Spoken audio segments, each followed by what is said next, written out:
Hello, hello la famille, hello, ici c'est Fabiola Nana Kameni. Oui, je voulais vraiment prendre cette opportunité vraiment, cette semaine vraiment pour adresser un sujet. Bon, cette semaine déjà, je ne vais pas parler de quelque chose de précis, mais je veux juste adresser un sujet vraiment que le Seigneur a déposé sur mon cœur. Et vraiment pour vraiment entrer dans les détails, cette semaine vraiment, ça serait juste une vidéo en français. Ça veut dire je vais essayer vraiment de mon mieux pour m'exprimer en français au maximum que je peux jusqu'à la fin de cette vidéo.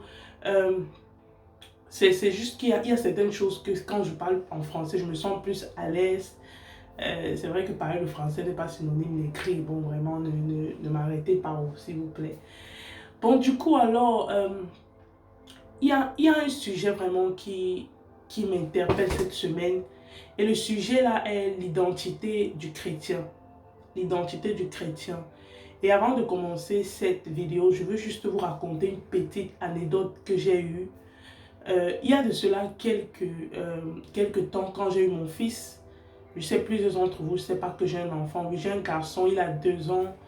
Euh, Quand j'ai eu mon fils, je n'avais pas encore complètement donné ma vie à Jésus. Ça veut dire que j'étais chrétienne, j'allais à l'église, je priais une fois en passant. Mais je ne savais pas comment est-ce que ça se passait. Bon, je savais qu'il faut prier, il y a un Dieu et c'est tout. J'avais une copine musulmane, elle est gambienne. Et je me rappelle quand j'ai eu mon fils, elle est venue à la maison passer quelques jours avec moi. Et, et quand elle est arrivée, je me rappelle le moment où elle était censée prier. C'était une semaine où elle devait prier. Et elle devait prier 4 fois par jour. Ça veut dire que quand son heure de prière arrivait, quel qu'en soit ce qu'on était en train de faire, on abandonnait tout. Ça veut dire que tu es en train de causer avec elle, subitement tu constates qu'elle n'est plus là. Et puis, je me disais toujours, mais attends, elle part où? Je ne savais pas. Après un jour maintenant, je me lève, je dis, mais qu'est-ce que la fille n'a pas dans la chambre? Je constate que chaque fois qu'elle se levait pour aller dans la chambre, elle partait prier. Elle partait prier. Donc ça veut dire que elle ne s'est pas dit que oh, c'est parce que je suis arrivée chez Fabiola que je ne vais pas prier. Et elle m'avait déjà, si je me rappelle très bien, elle m'avait prévenu, elle m'a dit, comme tu veux que je vienne cette semaine, ça c'est une semaine que j'ai dédiée pour prier à mon Dieu et je vais aller prier.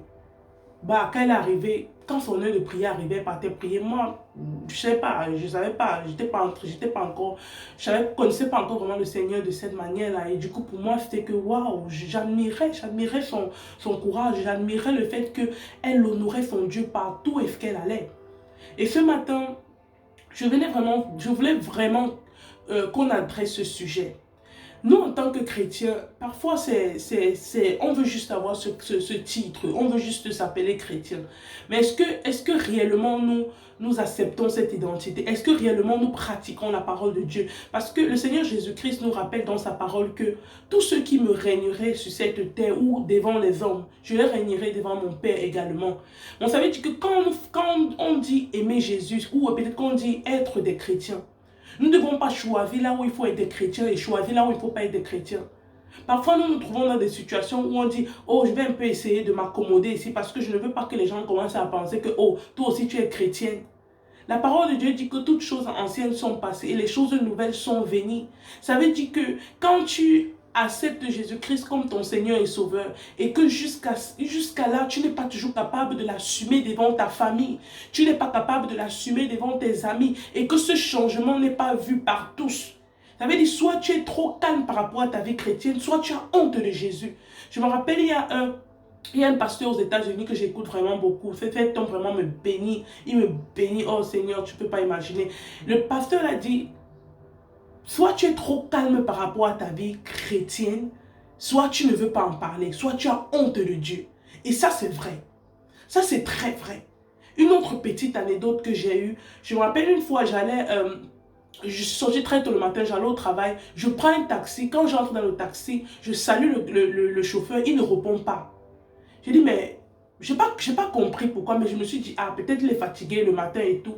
Mais après, j'ai constaté que c'est parce qu'il était en train de prier. C'était un musulman. Il avait arrêté le chapelet à la main, il était en train de prier. Nous, en tant que chrétiens, nous avons honte de Dieu. Parfois même seulement le repas, quand nous partons dans des endroits, peut-être que ce soit restaurant, que ce soit peut-être des endroits où les gens ne prient pas, quand nous arrivons, nous ne pouvons même pas prier sur notre repas parce que nous avons honte que les gens vont dire, ah, tu es chrétien. Nous ne voulons pas assumer cette identité. Nous ne voulons pas que les gens pensent que nous sommes chrétiens. Nous voulons être chrétiens dans le noir. Non, non. Non, nous ne pouvons pas, c'est pas possible. Je dis très bien et je m'adresse aussi à moi parce que ça c'est un problème, ça c'est un souci que moi aussi j'ai de temps en temps. Mais j'essaie au maximum vraiment de lutter contre ça. J'essaie au maximum de lutter contre ça. Parfois, je me rappelle au début encore de ma foi, je me rappelle quand j'allais au travail, quand j'arrivais, quand c'était mon heure peut-être de manger à ma pause, c'était difficile pour moi de prendre mon repas et prier sur ça. Parce que peut-être, parce qu'à la pause, il y a plusieurs personnes dans la salle et tout, tu te dis, mais je fais comment pour prier? Mais à un moment donné, le Seigneur m'a interpellé, mais attends, est-ce que tu es en train de prier pour qui ici?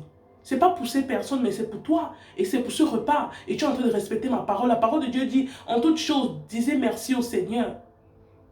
Nous nous appelons chrétiens, mais nous ne voulons pas assumer cette identité. Quand nous arrivons parmi les hommes qui ne sont pas chrétiens, nous voulons nous conformer à ce qu'ils font.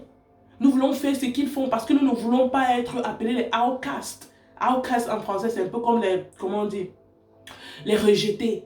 Ça veut dire qu'on ne veut pas, on ne veut pas te voir, tu ne veux pas qu'on te voie comme tu es trop spirituel, tu fais trop les choses de Dieu, vraiment, on n'a pas besoin de toi. Si tu l'as accepté, tu dois tout porter. La parole de Dieu déclare clairement que s'ils m'ont rejeté, ils vont vous rejeter. As-tu peur d'être rejeté quand tu vas dire que tu es chrétien?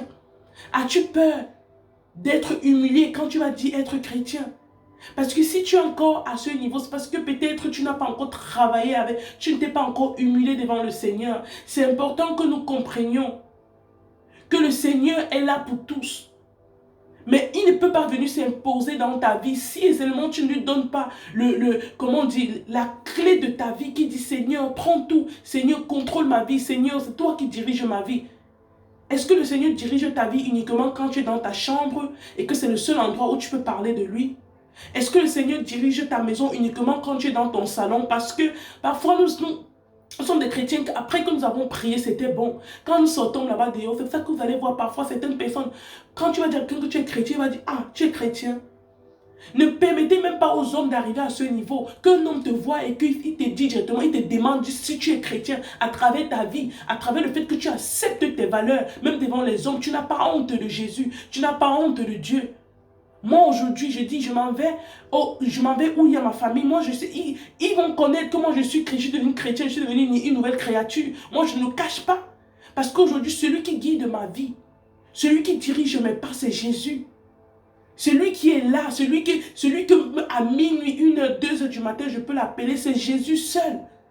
Bon, ça veut dire que si j'essaie alors de faire comme si, oh Jésus, vraiment comme tu vois, vraiment ce contrat-là, ce qu'on m'a demandé de faire, je préfère faire parce que tant que tu connais la situation, ne présentons pas le produit fini à Jésus, présentons-lui le début de notre vie.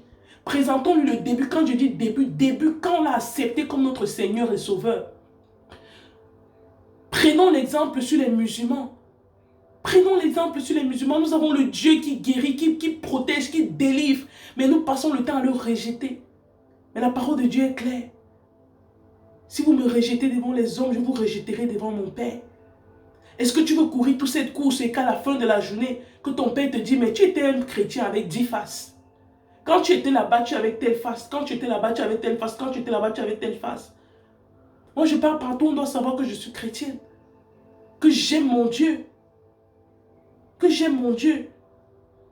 Je me rappelle une fois quand j'étais en train de... Je suis arrivée en ville, je voulais évangéliser à deux sœurs. Quand je les interpelle directement, je demande, mais est-ce que vous êtes chrétienne? Il me dit, je demande, est-ce qu'ils ont accepté Jésus? Il me dit, oui, ils ont accepté Jésus. Mais quand j'ai commencé à parler de la parole de Dieu, ils étaient là, bon, bouche bée, c'est comme s'ils disaient seulement, pardon, finis vite, tu pars. Non. Ne soyons pas des chrétiens pareils, soyons des chrétiens qui assument notre identité. Soyons des chrétiens qui assument Jésus. Assumons Jésus. C'est important d'assumer Jésus. Si tu veux que Jésus t'assume dans tes combats, dans tes manques, dans tes difficultés, il faut l'assumer aussi devant les hommes. Parce que ce n'est pas tout rose, ce n'est pas toujours rose. Il y aura des moments où ça sera difficile. Mais il faudrait que tu restes dans ces moments difficiles et que tu acceptes Jésus. N'attendez pas que les hommes demandent, mais tu es temps. Oh, tu étais même chrétienne. Non. Moi, j'ai dit, ne donnons pas l'occasion aux hommes parce qu'on doit comprendre quelque chose. Quand les hommes te rejettent, ce n'est pas toi au fait qu'ils rejettent, mais ils rejettent celui qui est en toi. Ils rejettent celui qui est en toi. Qu'est-ce que tu fais de ta vie chrétienne? Qu'est-ce que tu fais de ta vie chrétienne? C'est pas évident, c'est pas facile, on le sait. Nous vivons dans le monde et il y a tellement de choses qui nous poussent au bout, tellement de choses qui nous poussent à dire, mais Seigneur, où es-tu? Mais nous devons comprendre qu'il y a des situations pareilles qui arrivent. Mais maintenant, la balle est dans ton camp. Est-ce qu'à ce moment-là, tu l'honores ou tu le mets à côté parce que peut-être tu vis une situation compliquée? Je vais m'arrêter là. Et vraiment, je prie que le Seigneur vraiment touche le cœur de quelqu'un. Touche le cœur de quelqu'un qui revoie sa manière de se comporter en tant que chrétien. Nous nous appelons chrétiens. Mais est-ce que nous acceptons cette identité? Est-ce que nous sommes chrétiens uniquement dans nos chambres, dans nos salons, quand nous parlons avec les chrétiens, ou quand peut-être nous arrivons dans le monde, nous essayons de nous conformer au monde parce que ils ne vont pas comprendre notre langage. Ce sont des chrétiens qui assument notre identité. Je bénis le Seigneur vraiment pour cette vidéo et je prie que vraiment que ça interpelle quelqu'un et que quelqu'un vraiment soit béni à travers cette vidéo. Que le Seigneur vous bénisse et passez surtout une excellente soirée, une excellente journée et que la grâce de Dieu et que la main de l'Éternel s'étende sur vos vies, sur vos familles, que vous l'assumez, assumez-le, il serait avec vous. Quand vous l'acceptez, quelles qu'en soient vos difficultés, il serait là, il verra, il viendra et il vous délivrera. Yes, my brothers and sisters, I'm so just blessed to be part of you, to really share this testimony with you guys. I know some English people will be like, oh, we didn't hear none of what she said, but yeah, guys, I'll make sure that probably in the nearest future I'll make another video like just trying to explain what I was saying in English. So guys, take care of yourself, prenez soin de vous, que le Seigneur vous bénisse et que sa grâce et son amour se versent sur vos vies au nom de Jésus-Christ de Nazareth. J'ai ainsi prié, amen. Prenez soin de vous, bye bye, ciao.